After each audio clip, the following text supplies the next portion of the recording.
வணக்கம். இந்த சிறப்பான கதை விளக்கத்துக்கு உங்கள அன்போடு வரவேற்கிறேன். இன்னைக்கு நாம பார்க்க போறது சும்மா ஒரு குழந்தைகளுக்கான நீதி கதை கிடையாதுங்க. இது பாரபட்சம், வளங்களை ஆக்கிரமிக்கிறது, அப்புறம் சமத்துவம் இதையெல்லாம் பத்தி பேசுற ஒரு ஆழமான தமிழ் கதை. காட்டை காப்பாற்றிய தவளைகள். இந்த சுவாரஸ்யமான கதைக்குள்ள என்ன மாதிரியான மனித இயல்புகள் ஒளிஞ்சிருக்குன்னு நாம இப்போ விரிவா பார்க்க போறோம். வாங்க உள்ள போகலாம். 12 இது வெறும் நம்பர் இல்லைங்க. கவா காட்டுல வாழ்ந்த அந்த தவளைகள் அனுபவிச்ச 12 வருஷ கொடூரமான வறட்சியை குறிக்கிற எண் இது. கொஞ்சம் யோசிச்சு பாருங்களேன், 12 வருஷமா ஒரு சொட்டு மழை கூட இல்லாம ஒரு உயிரினம் எப்படிங்க வாழ முடியும்? அந்த ஒரு பெரிய போராட்டத்துல இருந்து தான் இந்த கதையே ஆரம்பமாகுது. இப்போ இந்த 2 காடுகளுக்கும் உள்ள பெரிய வித்தியாசத்தை பாருங்க.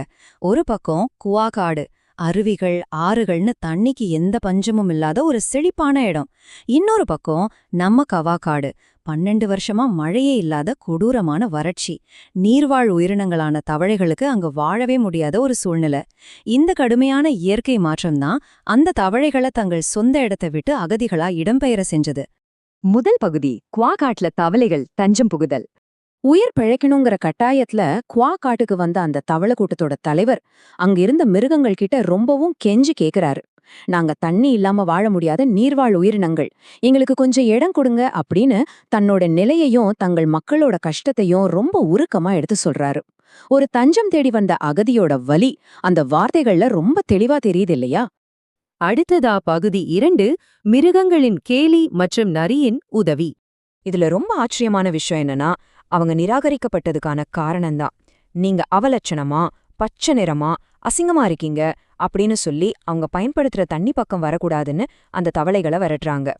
ஒருத்தரோட தோற்றத்தை மட்டுமே வச்சு அவங்கள எப்படி மோசமா நடத்துறாங்க அப்படிங்கிற நிஜ உலக பாரபட்சத்தை இந்த வசனம் அப்படியே கண்முன்னாடி கொண்டு வருது. வந்தவங்கள ஏதோ வேற்றுகிரகத்த ஆட்கள் மாதிரி பாக்குற மனநிலை இது. இந்த மாதிரி ஒரு அநீதி நடக்கும்போதுதான் அங்க ஒரு கண்டிப்பான நரி என்ட்ரி கொடுக்குது. அந்த நரி ரொம்ப தெளிவா ஒரு விஷயத்த மற்ற மிருகங்கள் கிட்ட சொல்லுது. எந்த காடும் காட்டுல இருக்கிற எந்த நீர்நிலைகளும் யாருக்கும் பிரத்யேகமா சொந்தமில்ல. அவங்கள உங்களுக்கு பிடிக்கலைனாலும் அவங்களுக்கும் இங்க வாழ உரிமை இருக்கு அப்படின்னு ரொம்ப அதிகாரப்பூர்வமா பேசுது. சொல்லப்போனா இதுதான் சமத்துவத்துக்கான முதல் குரல். சரி, இப்ப பகுதி 3க்கு போவோம். அசுத்தமான குளத்தில் புதிய வாழ்க்கை.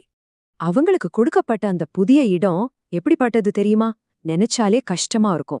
ரொம்ப கலங்கலான தண்ணி, எக்கச்சப்பமான பாசி, குடிக்கவே முடியாத அளவுக்கு மோசமான, ரொம்ப நாளா தேங்கி கிடக்கிற ஒரு குட்டி குளம். தஞ்சம் தேடி வந்தவங்களுக்கு பயன்படுத்தவே முடியாத வளங்களை கொடுத்து அந்த மிருகங்கள் தங்களோட பாரபட்சத்தை தொடர்ந்து காட்டிக்கிட்டே இருந்தாங்க. இது நம்ம சமூகத்துல நடக்கிற பல ஏற்றத்தாழ்வுகளை சுட்டிக்காட்டுது. ஆனாலும் பாருங்க, அந்த தவளைகள் எதை பற்றியும் குறை சொல்லவே இல்லை. தங்களுக்கான ஒரு இடம் கிடைச்சதே பெரிய விஷயம்னு நினைச்சு எந்தவித முணுமுணுப்பும் இல்லாம அந்த அசுத்தமான குளத்துல தங்களோட வாழ்க்கைய ரொம்ப அமைதியா ஆரம்பிக்கிறாங்க. அவங்களோட இந்த பொறுமையும் அந்த கடின உழைப்பும் உண்மையிலே நம்மள ஆச்சரியப்பட வைக்குது. ஒதுக்கப்பட்டாலும் தங்களோட உழைப்பால அந்த இடத்தையே மாத்த முடியும்னு அவங்க நம்பிக்கையோட செயல்பட்டாங்க. இப்போ கதையோட மிக முக்கியமான கட்டம், பகுதி 4, குவா காட்டில் ஏற்படும் வறட்சி.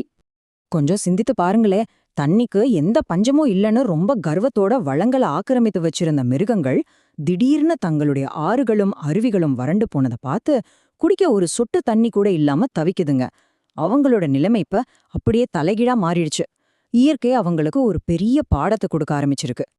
இது மிகச் சிறப்பா எதை விளக்குதுன்னா, இயற்கை எப்படி அவங்களுக்கு ஒரு பாடத்தை கத்துக் கொடுத்துச்சு அப்படிங்கறது தான். முதல்ல இந்த மிருகங்கள் தவளைகளை ஒதுக்கினாங்க. 2வது அவங்களுக்கு ரொம்ப அசுத்தமான ஒரு குளத்தை கொடுத்தாங்க. 3வது அந்த தவளைகள் தங்கள் உழைப்பால அந்த நீரை சுத்தப்படுத்தினாங்க. 4வது இப்போ அதே மிருகங்கள் தண்ணி குடிக்கணும்னா அவங்க ஒதுக்கி வச்ச அந்த தவளைகள்கிட்டயே அனுமதி கேட்க வேண்டிய சூழ்நிலை. காலத்தின் சக்கரம் எப்படி சுழன்றிருக்கு பாத்தீங்களா? இதோட முடிவு என்ன ஆச்சு? பகுதி 5, தவளைகளின் உதவி மற்றும் காட்டின் ஒற்றுமை. தங்களை எவ்வளவு கஷ்டப்படுத்திய மிருகங்களை பார்த்து தவளைகளின் தலைவர் சொல்றாரு, எங்களுடைய கடின உழைப்பால் இந்த குளம் இப்ப ரொம்ப நல்லா இருக்கு. வனவிலங்குகள் இதை குடிக்க எங்களுக்கு எந்த ஆட்சேபனையும் இல்ல. அடடா, இது எவ்வளவு பெரிய ஒரு பண்பு!